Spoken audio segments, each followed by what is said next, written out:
მუშაობდა თბილისის ერთ-ერთ საავადმყოფოში მთავარ ექიმად. მცირე ხელფასზე, როგორც ხდებოდა და ხდება ხოლმე. რომელიც ტრანსპორტის ფულადაც არ ყოფნიდა. მაგრამ სხვა გზა არ ჰქონდა, ემსახურებოდა ხალხს და პარალელურად თავს ტორტების ხოვით ირჩენდა. ერთგვარი დღესაც გადაწყვიტა სადმე უცხოეთში წასვლა და დაიწყო იტალიური ენის შესწავლა. ასე მოხდა იტალიაში და ექიმის კვალიფიკაცია, ავადმყოფის მოვლის კვალიფიკაციაში გაცვალა, საბედნიეროდ ძალიან გაუმართლა. დაახლოებით 2 წელიწადში საბუთები მოაწესრიგა და მილანის სამედიცინო უნივერსიტეტში ჩააბარა. ამჟამად მილანის ერთ-ერთ საავადმყოფოში ხელმძღვანელ ექიმად მუშაობს ხავს იტალიელი მეუღლე და 10 წლის ტყუპები ნიკოლო და ვერონიკა, რომლებსაც ძალიან უყვართ საქართველოს და ცხადია ეს დიდწილად დედის დამსახურება.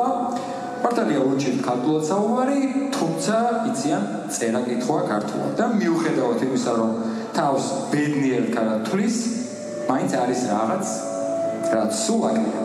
და ცხადია ეს არის ნოსტალგია, ფიქრები საკუთარი ქვეყნის.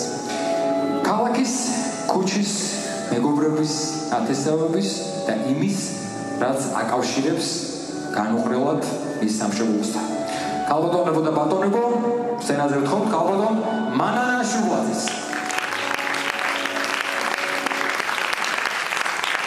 ჯილდოს გადასაცემად სცენაზე ვთხოვთ მალტის კულტურის ცენტრის ხელმძღვანელ ქალბატონ მაგალაშის.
შემიძლია ყოველთვის ვცდილობ რომ დავეხმარო ქართველს, რომელიც უცხოეთში იმყოფება, რადგანაც მე ვიცი რამდენად რთულია უცხოეთში ახალი ჩამოსული ქართველის ყოფნა.